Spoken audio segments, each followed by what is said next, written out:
Good morning, ladies and gentlemen. Let's take a deep breath and pat yourself on the back because you are right here, right now, for a reason. Welcome to the On Purpose Podcast, where we are going to empower ourselves and others to live more purposeful lives filled with passion. Jared, how are you doing this morning? I'm good, my friend. How are you?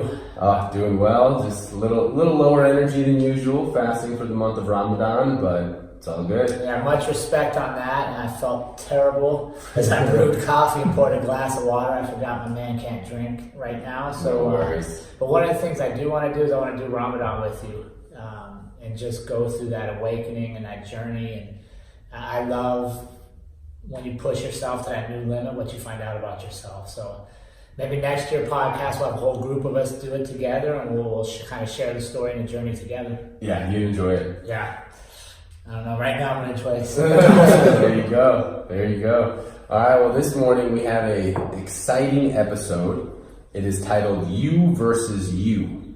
We've talked a little bit about how the most important relationship you have with yourself, but it can also be the most hindering relationship. You are the only one who holds yourself back from things. So we're going to talk a little bit about the inner voice that you hear inside and how you deal with you versus you. So I have a question for Jared. Yeah. To start us off. Jared, what would you say is the most common thing that your inner voice tells you? I think that's changed over time. I would tell you that in my 20s and as a teenager, the most common thing my voice would tell me is why I couldn't do something, or all the obstacles that would be in the way, how hard things were going to be, how difficult things were going to be. And I got really good at practicing pushing past that. And I was blessed with an ability to take negative voices, whether it's external or internal at some point, and really twist them to motivate me and push forward. So that was earlier. Now as I've matured more in life, and we'll kind of talk about on this podcast, how do you process that negative voice? Now, I very seldom have negative voices because I just have real strong belief, but it came from practicing over and over. How do I deal with negativity? How do I deal with the doubt that creeps in? Because everybody has it. Mm-hmm. And the misconception out there is that the successful people don't feel fear. They don't feel doubt. They don't feel insecurities. And that's not true. They feel it just like the rest of us. They just deal with it better. You said voices, plural. Mm-hmm. So does that mean, do you hear different voices in your head? Yeah, or did you hear when you were younger? Yeah, I think it's just like reading a book. When you read a book, your mind creates images, right? You hear the characters. You assign different traits and different looks to characters, and then a lot of times we go watch the movie and we're disappointed, right? We're like, well, Peter didn't look like that in my book, right? So I think it's the exact same. When you hear those voices, for the most part, we know where they came from and we know who said them to us, whether it was external or I created it in my own head, and you hear different things. And I think that's the fascinating thing, because once you delve into that, then you can actually move past it, right? And once I figure out, like, wait a second, why does this voice sound like this person? How did this happen? And you go back to the root cause of when that came from, then I think you can start to actually address it and move forward instead of being hindered by it. Yeah, so I'm thinking about my personal voices too. And I feel that I don't really think about it too often, right? We just go about our day-to-day tasks, and maybe we hear stuff, but we just continue to execute on whatever's on the agenda for the day. Yeah. How do you move into that? How do you take a moment to realize what is going on, like what these voices are telling you? I think that's a great point, and I would disagree with you partially in that most of us don't continue to execute. You continue to execute, which is why you're doing stuff like this and why you're successful in different aspects of your life. But unfortunately, I think many of us, when that voice pops in our head, it halts us. It stops us. We no longer execute because if we move forward, we have to face that fear. So a lot of times those fears limit us. They limit our belief in ourselves. They limit what we're going to do, what we're going to accomplish. And we got to get better than that, right? We got to be better than that, because if I'm going to fail, I want to fail trying, not failing, fearing trying. Because if I try it and I'm no good, at least I know. Yeah. But if I'm afraid to even try it, I failed and I never even gave myself a shot. And that's where I think this episode is going to hit home with some people is, how do we move past this? How do we move forward? And how do we continue, as Ali said, to execute in the face of fear, in the face of doubt, in the face of negativity? So I would throw back to you, Ali. How is it in your life, because you're a lot younger, but you're taking risks that other people don't take. You're facing fears, but you continue to execute. What is it? And maybe, or if you're even conscious of it, how is it that you're continuing to move forward instead of letting fear stop you?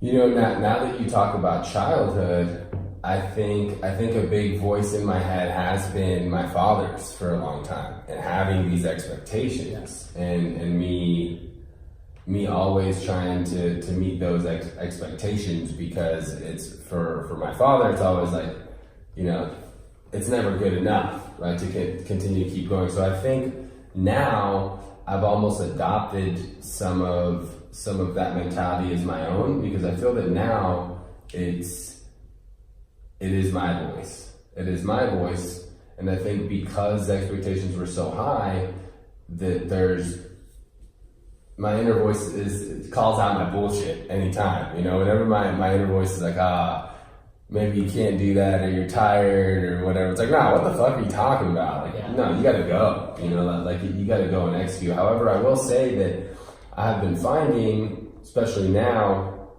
shout out to a good friend of mine, Matt Gonzalez, who sent me a book for my birthday called The One Thing That Produces Extraordinary Results, that I really need to narrow my focus. I think right now I have too much going on.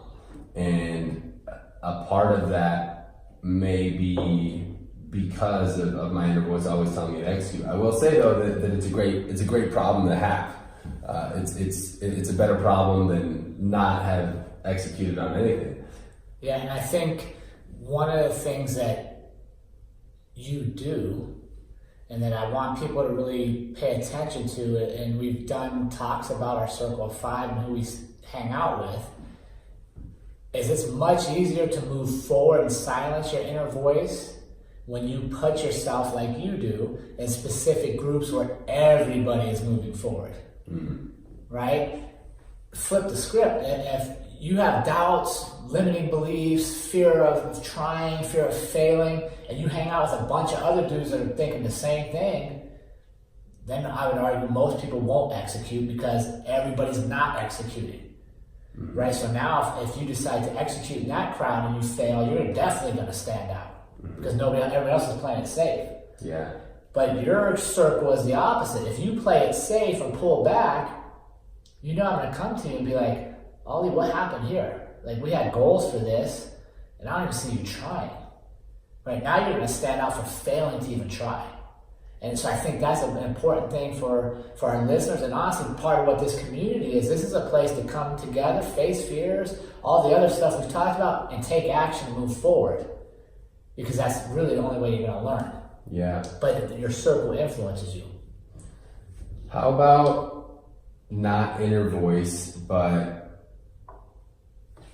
projecting other things with yourself, like journaling? Do you journal? Yeah, every morning. Okay. Every morning. So journaling, meditate, I journal. Or even conversing with yourself. So recently, I think I told you guys I've done a little bit over the past few years. I've had conversations with myself in the mirror and have tried to be not two different people, but me versus me. Really having a conversation, having more somebody, having me that's judging and being real, and then having me of like, okay, taking it. What do you think about journaling and those types of exterior conversations with yourself? I love it, because now I'm taking control of my mindset. I'm taking control of my outlook. Far too many of us wake up every day and our mood, our goals, what we're going to achieve for the day is strictly dependent on whatever the universe throws at us. Right? I mean, think about it. Like, so many people wake up every day like that. And I did it for a while. Waking up and writing what I'm grateful for, setting my intentions for the day, meditating. Now I'm in charge. Now I'm setting a tone for what the day is going to bring me. Is it going to bring problems? Yes, it should. Are there going to be obstacles? Absolutely. But now I've set my mindset for how I want to attack them, how I want to see them. Traffic jam in the morning. I can either be pissed off and sit in traffic, or I can say, great time to listen to a podcast. On purpose. I have more time to learn. So either way, you're sitting in traffic. But I want to go back to earlier, that inner voice, and I want to share something. And when I processed and I actually thought of it this way, it really changed a lot of my view. And here's why. For most of my life, my dad was somebody that limited me. Right? Or so I thought. And understand, my dad was 19 when I was born, my mom was 17, so they were kids growing up right along with me. But for as long as I can remember, if I told my dad, hey, I want to go do this, I would immediately be hit with, well, have you thought about this, that, this? You know, this could happen, that could happen, here's an obstacle. And it was never like, dude, just go do it and see how it works. So for most of my life, I looked at my dad and I took that and I was like, I will prove you wrong. I will prove you wrong. I'll prove you wrong. And it was more like a negative energy. Like, I wasn't doing it for the joy of the accomplishment. A lot of times I did things just to prove him wrong that I could actually do it. And it wasn't until my kids became teenagers that I actually stopped and thought about it. What was his intention? Right? And if you think about it from his perspective, he's a 19-year-old who suddenly has a family. Suddenly has to make completely different life decisions than he thought. So when he said, hey, have you thought about this, thought about that, was he really saying you can't do it? Was he saying I don't believe in you? Or was he trying to protect you from the things that took his life in a different path, from his failures? And maybe we just didn't converse about it the same way. When I started thinking about why he would tell me things I viewed as negative and saw it from his perspective, it was actually enlightening to me that, hey, maybe he was just trying to protect me. Maybe he was actually trying to keep me from hurting myself, from suffering fear and failure, and we just didn't converse it. And the reality is this. So many people, and I heard it last week in some of our mentorship groups, if my dad told me when I was 16 years old that it's going to be very hard to make it to Major League Baseball, that was my dream.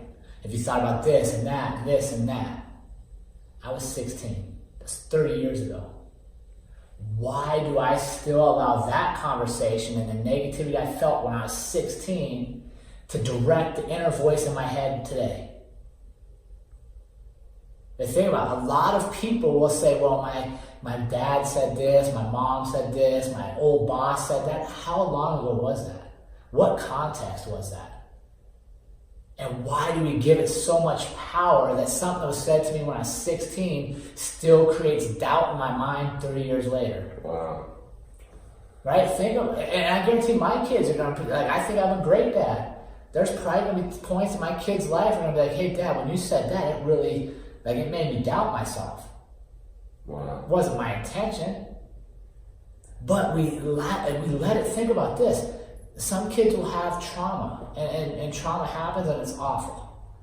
But if it happens when you're 8 years old and you're now 50, but you allow that to define you, we got to look at that. We got to say, wait a second, where's my power? And my power comes from when I take information, I think about why you would have told me that, and then I decide how much weight I'm going to give it. Mm-hmm. What you told me is advice when I'm 16 doesn't really carry a whole lot of weight in my mid-40s. Have you had that conversation with your dad about when you know that 16-year-old? I'm in the process of it. Okay. Right? I'm in the process of it because we're not super close.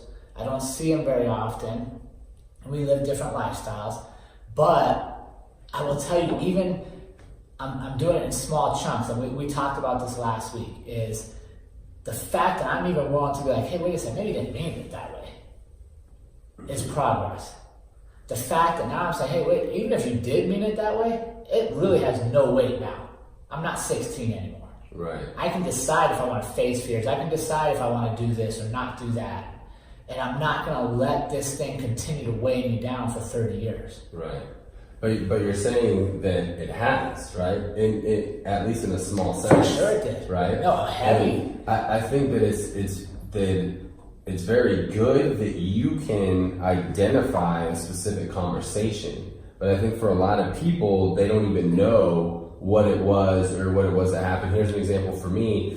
I was giving a speech in my Toastmasters club, and I was challenged because most of my speeches are really positive, high energy, lots of movement, and I was challenged to try to inspire with a somber speech. And I remember thinking about it for a while. I was like, what? And I thought about like, what could I do? And the speech I was called, I Love You to Misery. And I think I spoke about it on a previous podcast, how I spoke about a little bit of the physical abuse that when my dad had beat up my mom. And I remember thinking back on that, and it kind of brought up things that I wasn't aware of. So how do you think people can explore and find these instances in their life to where they're like, oh my God, this conversation right here, like you're saying, that 16-year-old baseball, this conversation right here has been one of the primary catalysts for a lot of the negative emotions and ideas that go on in my head. How do you think our listeners can try and find that like you have? I think you just be honest with yourself. I don't believe it's that hard to pinpoint where your negative voice comes from or where your limiting beliefs come from, if you accept that that's what they are, right? And I think just being more aware, like we talked a lot about self-assessment and being aware of your emotions and being aware of, hey, wait a second, why do I feel this way about this? Well, why am I not moving forward? Why am I intentionally not doing things I said I was going to do, knowing that success is around the corner? Right? That's a limiting belief. Okay, so what is it that's holding me back? And I think when people really explore their beliefs and explore where they're at, I don't think it's that difficult. But I think we kind of hide it, and we push it back, and we mask it as, well, I'm happy to have a job, or I'm just, I'm content with this, and I'm just happy here. And if you are, then great. But I know a lot of people are using that as a crutch for why they're not doing what they really want to be doing. Mm-hmm. And I think a lot of it comes from being honest with yourself and looking into inside for why I'm limiting myself instead of blaming everybody on the outside. Yeah. Wow, that's powerful. Appreciate you sharing that. Well, it was crazy because honestly, man, it felt like it bled over into other relationships, right? And it kind of goes back to the one we did last week about collaborating or threats. And I spent a lot of my life not who I am today, for sure. And I believe a lot of it was how I was viewing my dad and how I felt like, man, I don't want to be anything like that. So I was putting up, like we talked about before, barriers and walls, and it affected other relationships. And I'll be perfectly honest, even though I'm still processing talking to him about everything, the fact is I've just accepted that he loved me the best he could. And part of the way he showed love was to try to protect me by telling me all the things that could go wrong. Yeah. Which isn't a bad thing in life. No. But when you're 14, 15, 18, and you don't have any life experience, and somebody tells you all the bad things instead of encouraging the dreams, right? At least for me, it's easy to be resentful. And I guess that's what I felt for a big period of my life, is I resented different things. Mm-hmm. And by writing and thinking it through and really going like, wait a second, why do I feel this way? It's allowed me to lighten the load a little bit. To be a little lighter and to just accept, like, this is what it was. I'm not 16, he's not that guy anymore. Like, why would I continue to let that have so much weight over my life? It's time to move forward. And those are amazing insights. Definitely hitting home for me on some of these. I'm hoping for our listeners as well. I wanted to bring up a point too. You reminded me of a book I read. It's called The Way of the Superior Man. And in that book, they talk a lot about masculine energy and feminine energy. Mm-hmm. So not necessarily being male or female. There's some females that carry high masculine energy and some males that carry more feminine energy. But one analogy that he noted, and I resonated a lot with what you're saying with my dad. Because my dad, it would always motivate me by criticizing me, right? And almost like a coach would, like a football coach. Like I remember high school football, what the hell is that? Get off your ass, and just yelling at you. And in the Way of the Superior Man, they talk about how masculine energy does get motivated by that, to where you'll be more motivated if your coach is like, what the hell kind of shit was that? I know you can do better, blah, blah, instead of, hey man, you need to do a little bit better here, blah, blah, and directing it that way.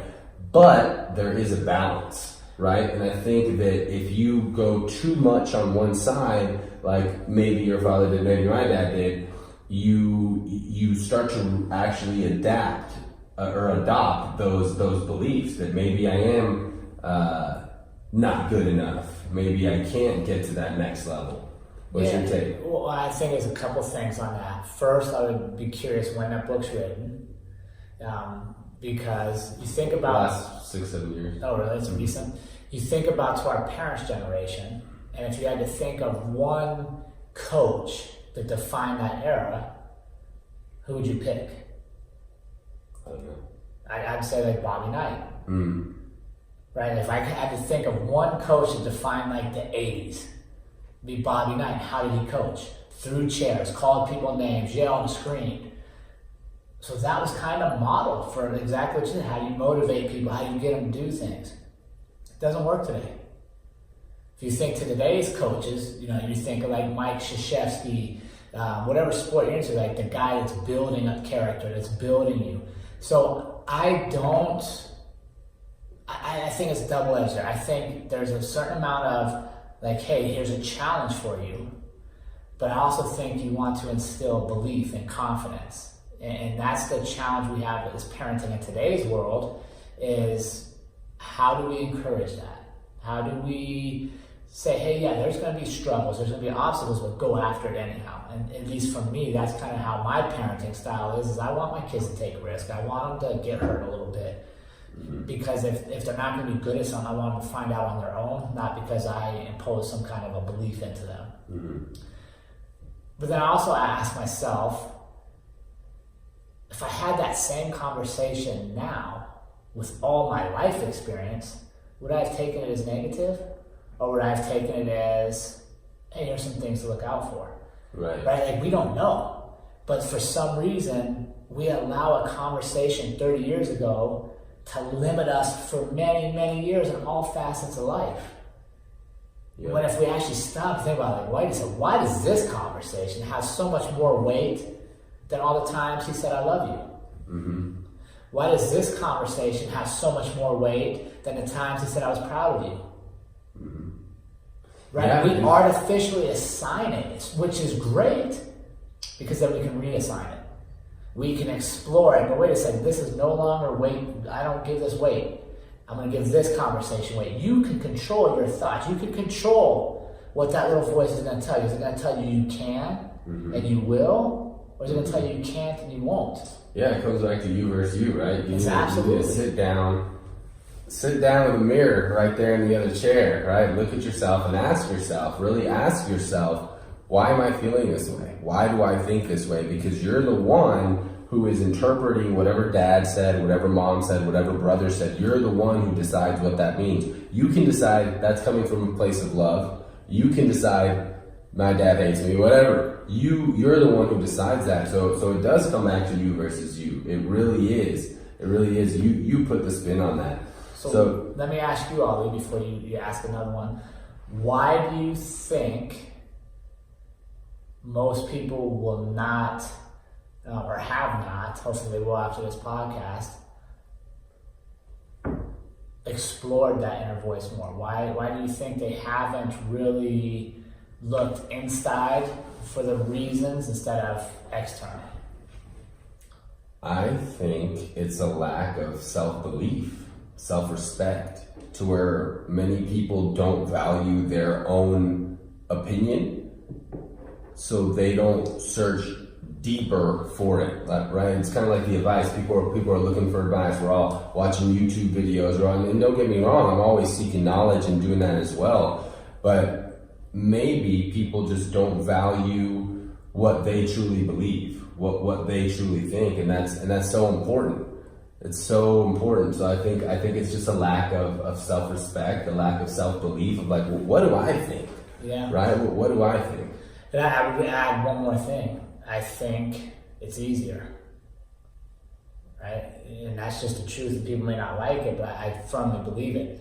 If I always blame you for why I'm not where I want to be in life, if I blame this person for something they said 30 years ago and that has caused me to never take action, so that's why I'm where I'm at in life, I'm not happy, I want more, but I'm not willing to do more, I'm not willing to step forward, and it's because of what you did, it's easy. It is. It's external, I can blame. When you look internal, it's going to be tougher, right? Because you're going to process the emotions. You're going to have to really think about, wait a second, is this really me or is it you? Mm-hmm. And if it's my own voice I hear, right, because we've talked a lot about external voices, if it's your own voice you're hearing and that is something you've created, right? Whether it's from past experiences, whether it's from trauma, whatever the case may be, now you have your own voice telling you why you can't do something, why you're not good enough, right? So to explore that can be hard for people. But the only way to really move past it is to know, where is it coming from?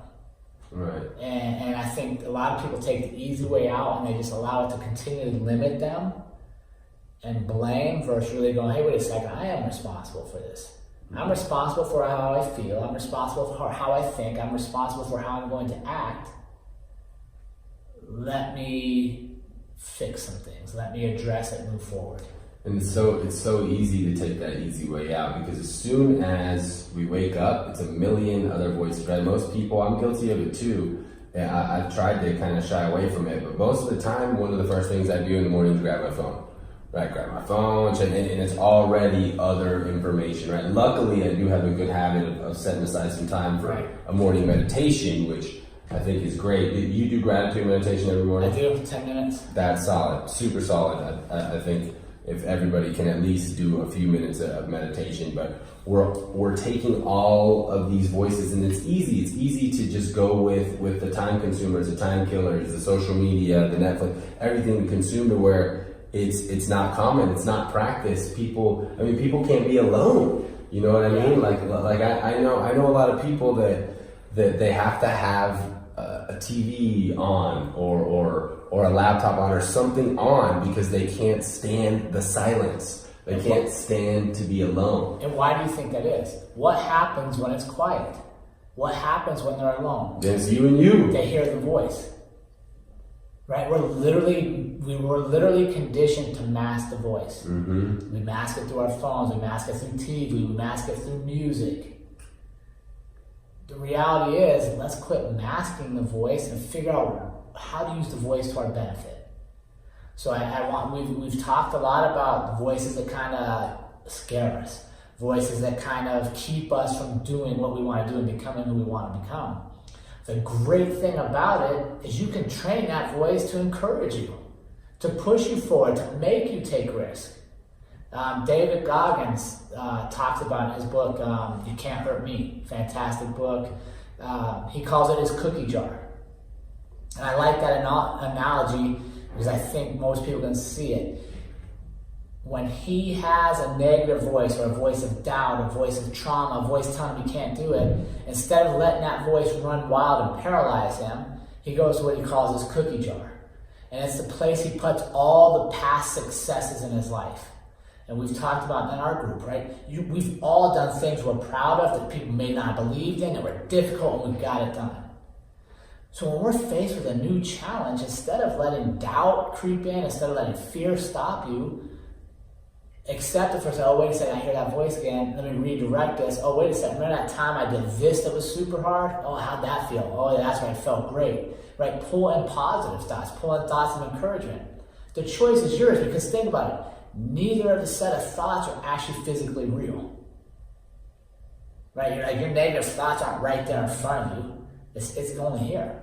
Which means now you can redirect it. Instead of going to your failures in life, pull up the times you've overcome things, the times you've been successful. And now, oh yeah, let me take that risk, right? Now we can move forward. And I think that's important. We're all gonna have voices of doubt, we're all gonna have voices of fear, it's normal, right? That's how the mind works. It tries to protect you by showing you what could happen. But sometimes it forgets all the good shit you've already done. We can pull that back in, but it won't happen on accident.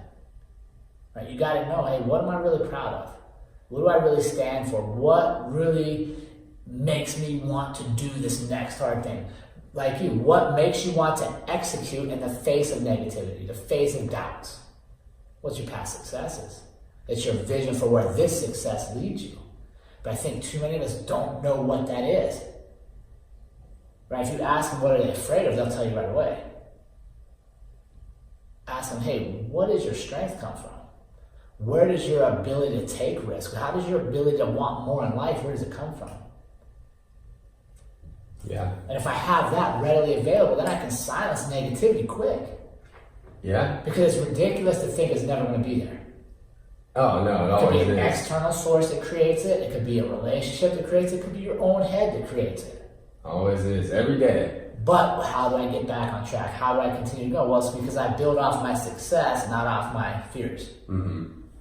Yeah, it's, again, the easy way, the easy path, it's something that we can learn to not want, to get comfortable being uncomfortable, to welcome that negative voice, like, there's the shit talker, there he is again, right? Nah, I'm gonna challenge him and just expect that he's coming and reaching that cookie jar, right? Hang on, shit talker. Let me grab a cookie real quick. All right, you're gone. Now let's go. Next thing, execute, to where you program it to be, your inner you is your number one fan. Has to be. Or quite honestly, it's going to be the reason you don't find happiness. Right.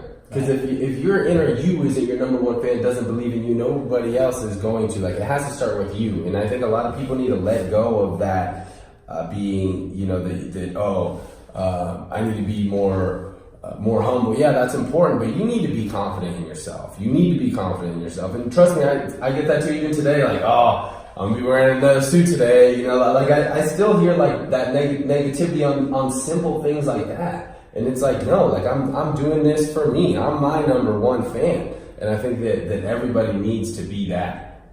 I agree. And quite honestly, I don't know why or how in my life that happened, but I've always, as long as I can remember, had incredible belief in myself. And that is part of this podcast, of wanting to share that, some of the tips that allow us to take risk and move forward, and share them, because it's not exclusive to certain people. We are all capable of exercising our mind to see possibility and hope and inspiration over negativity, doubt, and fear.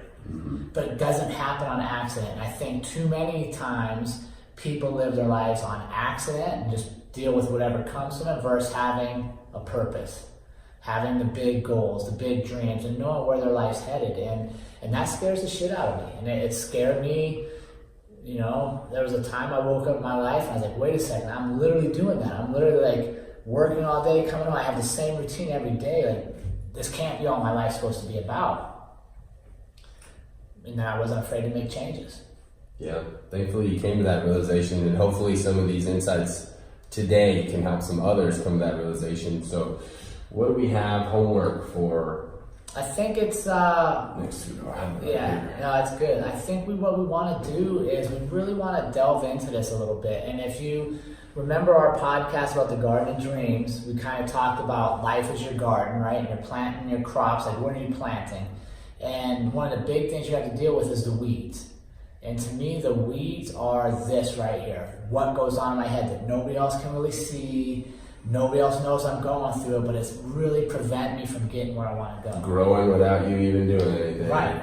And honestly, it's growing without you doing anything, but you're aware of it, and then you're forgetting to water the actual crops you want, right? The growth and the development. So I want our listeners, and props to the viewers on YouTube and the listeners on the podcast apps, whatever you're listening to, for doing your homework and submitting it to us. It's extremely humbling.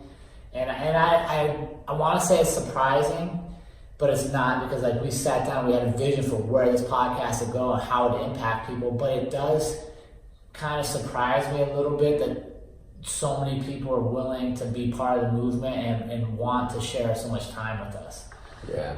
Quick side note too, I'm thinking maybe we shouldn't call it homework, because homework has always had like a negative connotation. What do you want to call it? I don't know, something we can talk about later, but I don't know, purpose. Yeah, task. Yeah, so just something that sounds like you want to do it, right? Well, here's what you want to do. Yeah, You're here listening. You're here listening. So here's what we want to do this week is we want you to really stop and take inventory over the next 7 days. When that negative voice comes into your head, what is it telling you? What actual statement is it? Is it, you're not good enough, you're not pretty enough, you can't do this, and whatever it says, like take inventory and write that down. Actually write down, what does your negative voice tell you? And then I want you to think about how long has that specific voice been there, and identify what kind of triggers it for you. So then you can start to really analyze, wait a second, it's these kind of activities that crop this up in my head, so now I can start to prepare for it. If I know I'm going to that activity, or I have to do something like that today, well, I need to have my cookie jar on standby. I need to know all the good things because I know this is coming until we train it away, right? And you'll eventually train it further and further away, but we have to have a plan for it. Yeah, that's great stuff. I'm personally excited to get on this purpose work, because yesterday I had a day where that negative voice was pretty strong. Yeah. Pretty strong. And I think that's important. Like we shared before we came on, yesterday for me, man, I just felt a lot of tension, a lot of pressure to create, and what if this doesn't work? And I could feel it. And fortunately for me, I do this. I've explored this, so I know how to get off track of it fairly quick. And a lot of times for me, it's workouts and just get my mind back to, okay, I just made my body better, let me get my mind better. So I think that's the thing is we want to do is kind of start setting success steps. How do we stop it? Mm-hmm. But before we can stop the negative voice, we got to figure out where it's coming from. And I really want you guys to get personal and identify whose voice you actually hear telling you the negative topics. Like, what is it they're saying? And who is it? Because for most of us, we know when we hear it, it's my voice, or it's Ali's voice, or it's somebody in my past voice. And then we can start to work towards, okay, do we forgive them? Was whatever they did forgivable?